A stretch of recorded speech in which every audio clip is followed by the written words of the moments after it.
Hi everyone, my name is Tiffany. Welcome back, or welcome if you've never been here before. Today I'm gonna give you some queer romance recommendations. I am very excited for this video. It is a collaboration with Liezllovesbooks. I'm gonna link her video below, go and watch it. I'm also really excited because all but one of these recommendations are recent reads for me, and I realize that is missing from my channel this month. So I have to open this video up with Heated Rivalry by Rachel Reed. This is a new favorite of mine. I am late to the party, but I am so happy that I finally attended because this is an enemies to lovers between two rival hockey players that are pitted against each other in the press and quite frankly, pucking each other in private. I enjoyed the love to hate you dynamic between them, where Shane is really the golden boy. He's the captain of his team. He is the poster boy for the league. He comes from a very supportive family and he can shred some ice, okay? He has the talent to back it up, and there really isn't anyone there to challenge him until Ilya comes out of nowhere from Moscow, ready to blot out Shane's name with his own. He is cocky, he's chauvinistic, and he really challenges every single trophy and accolade that Shane thinks is in the bag. They are complete opposites, and that grates on Ilya. He sees Shane as this lean-bodied, freckled golden boy that he just wants to toy with, and Ilya is this unrelenting masculinity that Shane can't take his eyes off of. And I love how this really follows the course of both of their careers from the very beginning when they first meet before they're both drafted into the league, and how their public rivalry is placed juxtaposed to their secret rendezvous, okay? That is really set up in the beginning as something that they cannot stop. I mean, it's insatiable between them. I love how it felt like they were both coming up for air. I love how they also are challenged on the ice and emotionally, how they grate against each other. It sort of smooths their game. I enjoyed that aspect because they really admire each other's talent. I loved how this theme is explorative for Shane, how it's all too revealing emotionally for Ilya, how their secret hookups begin to weigh on them, and ultimately how they forge their HEA. This is a standout romance for me, and I had to open up the list with it, okay? Next I have, let me check, yes, Dirty Love by Bethany Winters. This is a dark stepbrother romance set in a very small and bigoted town. Both of our heroes are living with an abusive father who just so happens to be a cop. So they're left to fend for themselves, and that's really what Cade and Nikki have been doing. Cade has been taking care of his younger stepbrother, Nikki, in their home and also in school. They have a very codependent relationship, and Cade is very possessive of Nikki, far beyond brotherly love, where it's all the more so now that Nikki has come out as gay to Cade, and that really raises the stakes in terms of what Cade feels he needs to do to keep that fact secret and to keep him safe. And a new student sort of enters the scene and has an interest in Nikki, which kind of forces Cade to recognize the connection between them. This gets very dark and bonkers. There is a sort of revenge plot underscoring their romance. And my takeaway from this is really how codependent and the care within their connection. I was obsessed with that. I was obsessed with Cade's possessiveness, and also the way that they sort of snatch their HEA shocked me. It gets to the point where I could potentially add another trope to this book. I really enjoyed it. Next, I have Without You by Marley Valentine. There is a trigger warning for loss of a loved one in this book. It is what binds the heroes together, and it's also what makes it forbidden because Deacon and Julian are still grieving the loss of Rhett, who was Deacon's brother and Julian's boyfriend. And although Deacon has always envied Julian under the guise of hate, and even though he's never had feelings for a man. The night that Deacon comforts Julian after their great loss leads to their romance. They are sort of forced into proximity at the 1-year anniversary of Red's death. This is a slow burn. Deacon is very prickly. He's very avoidant when it comes to his emotions, and yet he is vexed by Julian. I love that sort of dynamic of I'm supposed to hate you. He's so hyper vigilant, and it poses those questions of whether or not it's because Julian is annoying or alluring. I liked how pushy Deacon was in terms of his acts of care, doing things for Julian that would really push some momentum on him moving on. And I also like how fairly quickly, once it's established that there's something there, the flirting, the sneaking around, I just really enjoy that. Like, that's one of my favorite things. I love a sneak around, okay? And also how their romance had a ripple effect on their family dynamic and some of the abusive elements within that. Deacon's family still operating as if Rhett is living. And so that invisible line, or really line of respect for Rhett, is immensely felt in this book. It does make it feel like it is something that they cannot cross. They question, should it? But I mean, it's just inevitable between them. I really enjoyed this. I want to buy the cover. It's gorgeous. This wasn't originally on my list, but I kind of want to mention Where the Devil Don't Go by Onley James. It's not my favorite Onley James book, but in terms of featuring care and the hero's dom style, I absolutely loved those aspects about this book. This is an paranormal romance where Sam is a fallen angel and a demon, and he's on this sort of redemption tour, aiming to settle the score with God. So he is taking out all of the demons that he spawned over eons. And on that quest, he meets Sam, who's being held captive by an incubus. And Sam is also the leader of all of the fallen. So him taking Christopher on as a sex slave in exchange for not killing him and slowly just unraveling for Christopher has all of the demons mad, okay? It's the hypocritical bestiality for them that they're not really on board for.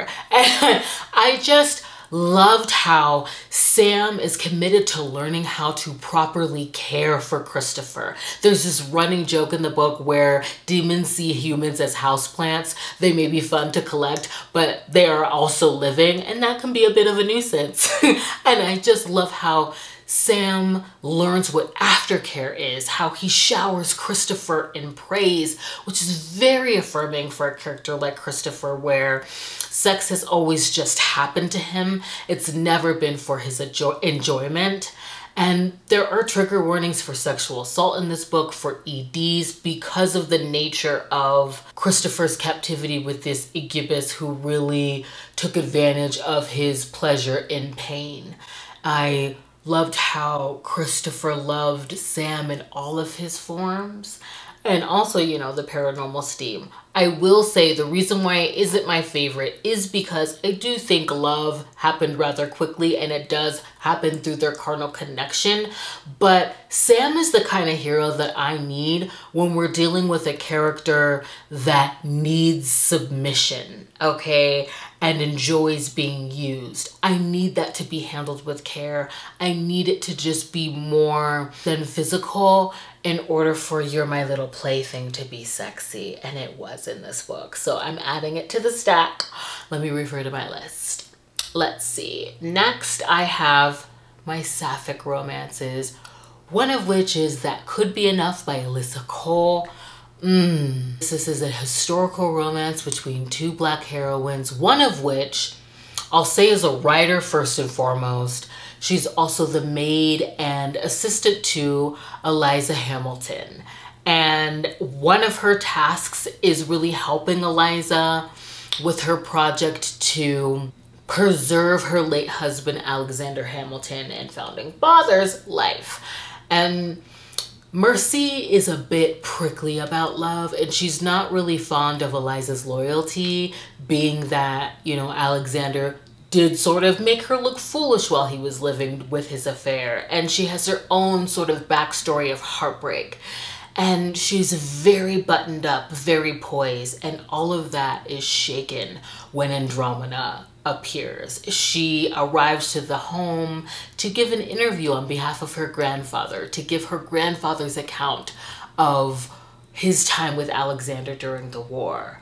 Andromeda is a seamstress. She's very outspoken. She's very bold. She ruffles Mercy's well-placed feathers, okay? There was a lot of heated chemistry between them that Mercy is desperately trying to ignore, that Andromeda picks up on, but she recognizes that Mercy is rigid and reluctant, and Mercy just fears being lost in feelings that take her out of herself. They are forced into proximity when the interview is cut short, and Eliza wants Mercy to continue on their own. So this is on the shorter side. I won't say any more, but I liked the longing in this. I loved the letter writing, and I liked how something I normally don't like in third acts was handled. This was really great. If you are a Hamilton musical fan, I highly suggest that you pick this up. I also have, in terms of sapphic romances, Bingo Love by T. Franklin. Oh my gosh, this was a sapphic graphic novel that I absolutely fell in love with. It brought me so much joy. I loved how it handled some pretty heavy themes with a light hand because it is infused with so much hope. It is a second chance and second chance at life type of romance. I love how it's structured. It's really Elle retelling her love story to a woman that's been disowned for being queer, and she takes it back to 1963 to the first moment where she saw Marley. Elle went to church with her grandmother every Sunday and to bingo afterwards, and this really just follows Elle and Marley's inseparable friendship and how it leads to more, the way in which they are separated, the life that Elle builds in that separation, and how Marley comes back into it when they're, I believe, in their 60s. I mean, this is dealing with church hurt, how the church was really a builder of community, a great sense of support, but they also felt marginalized within it for being queer. I love how that was handled. Also, how Elle is really leading this life of martyrdom, but also glee in her family. I just think that this was beautifully done, and it covers the impact that Elle choosing herself has on her family. There's something that I have to read. There is a quote in here that I think is perfect for this video, and it's my favorite, so I'm gonna find it. Real quick, I just love when her therapist says to her, there are so many various love equations and none of them are wrong. Love is love is love is love. Love whomever you want to love. Just make sure they're deserving of your love. Oh, I just enjoyed the illustrations in this. The fact that Elle has a darker complexion, she wears glasses, she's thick, and how Mari is always complimenting her, calling her beautiful. I loved the switch up in the panels that noted the span of time that was covered, all of those moments that make up a life, and all of those moments that they shared together. My favorite aspect about this was the ending, because it really surprised me. There was a twist. For a moment there, it was touch and go. I was wondering if this was a romance, but I loved the ending. This is absolutely beautiful. I'm probably gonna go down the rabbit hole because Elle's husband has a comic as well, and that starts out with him being in Vietnam. So I'm hoping that it's another mature queer romance, but I absolutely love this. If you haven't read this, I highly suggest it. It's just so fun. And I think there are other comics of like their travels and whatnot. Anyway, continuing on. Next, I have Sing Anyway by Anita Kelly. As soon as I read this, I bought the next two. This is a novella series centered around a queer karaoke bar, and this is non-binary, it's body positive. Moonies really felt like a setting where Sam could just revel in the music and the performance of it all. Sam is a character that's very uncomfortable in their own skin. They usually frequent Moonies with their friend group that hasn't shown shown up. And on this night, when they're flying solo, they see their karaoke crush. And Lily is confident, she is charismatic, she is a belter that embodies the lyrics in a sort of siren call way for Sam. And on this night, she notices Sam staring at her with adoration and knowing, invites them to her table with her friends, and this really just captures that New York minute of it all. That slow-mo moment, the ease and comfort between them, the connection that's felt through music and admiration. This is on the shorter side, so that's all I'll say. But I really loved how queer this was, how celebratory of self-acceptance this was, and I found a new series in this one. I loved it so much. I also have to mention A Lady for a Duke by Alexis Hall. I recently read this in a reading vlog, so I won't go entirely in, and it made its way onto my mid-year freakout tag, and for good reason. This is a historical friends to lovers second chance romance that features a trans heroine who was presumed to be dead during the war, which gave her the opportunity to live as herself. And that came at great cost because she had to walk away from her life, her title, her fortune, and her best friend. And as a lady's maid, she's reunited with him and made to see the grief that he's stricken with in losing her. He's also a recluse, injured, and a bit of a drunkard, and she sort of nurses him back to health and into himself. And I just loved the chemistry and connection between them, the vulnerability, that sort of ease and comfort. It was immensely felt. I also think this is very hilarious. The side characters deliver on the levity, and I could nitpick about this being long. I could nitpick about aspects within the third act, but if I'm honest, this romance eclipsed all of the red herring, and I absolutely loved it. It is now one of my newest favorite historicals. I highly suggest that you pick it up. I think that the audiobook really captures the humor in this. I'm also gonna mention a recent duet that I read, Polyamorous, and it's written by Webster, Nikki, the Torn and Bound duet. This is a gem, and I'm so glad because it's also new adult, and I don't know if I would have reached for that. Now, I will say the communication in this is far from juvenile. This felt like it needed to be a duet. There are 4 characters that are blended together. It starts out as almost a friends to lovers between Ashton and Mia. I believe I'm getting that right. Ashton is the son of the dean. He's also a star athlete. He's a bit of a rebel, has like a cheating scheme going on as a side hustle, but I saw him as the jester that's in need of love, and his best friend Mia absolutely does, but that's also a problem for her, being that she feels as though she's pining and her feelings could never be reciprocated because Ashton is gay. We also have Drew, who is Ashton's new roommate and the new hockey coach, who has a heated history with Braden, the captain of the hockey team. And because Mia doesn't want to continue to invest in these unrequited feelings, there is a moment between her and Drew before she realizes that he's faculty and off limits. And she does open the door to exploring with Braden after just trying to move on and like latch onto the connection between them. There are angsty and very mutable lines, okay, drawn between all of them.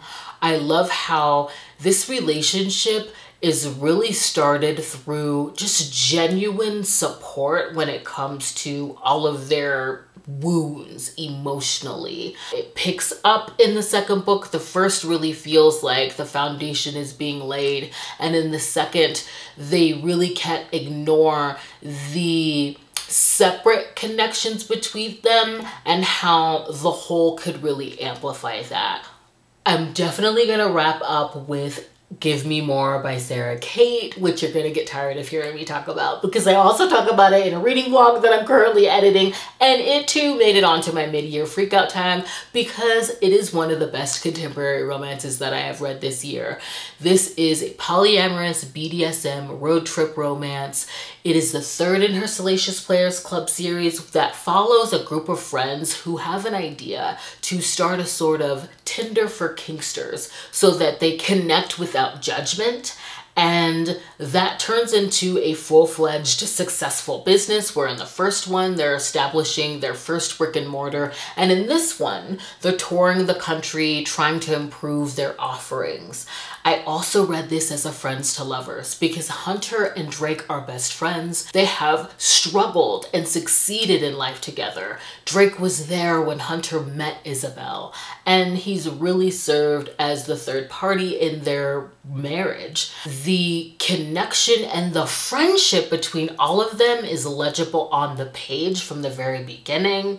It makes sense that this sort of business trip and celebration of their marriage is something that they would invite Drake on, and the glimpse that Hunter gets of Drake and Isabel together during a workshop really kicks up his not so hidden desire to introduce Drake into their marriage intimately. A proposal is thrown out there, okay, and that really shakes up the foundation of the avoidance between Drake and Hunter and their overall avoidance of the emotional chemistry and the physical chemistry between all of them. I love the work that's done in this book. She really takes this beat by thoughtful beat. The communication is sound and it's challenging for Hunter. There are blind spots that he really has to be confronted with. Isabel as a heroine is one that is really built up by Hunter and Drake, and she lives up to that hype in her emotional intelligence and her openness and supportiveness of Hunter, and also her acceptance of her lean towards Drake. I loved Isabel as a heroine. This is very, very sexy, but they also do the work as a throuple, and I absolutely loved it. Like, I'm gonna be talking about it a lot, so just be warned. I think that's it. I can't believe I'm finished. I want to thank you for joining me. Liezl, thank you for reaching out. I was happy to do this collaboration. It was a lot of fun. I also want to ask if there's anything that you loved that you picked up for Pride Month. Please throw it down in the comments below. I want to add to all of the books that I found this month. And I hope that you can consider subscribing and sticking around. And I'll see you in the next one. Bye.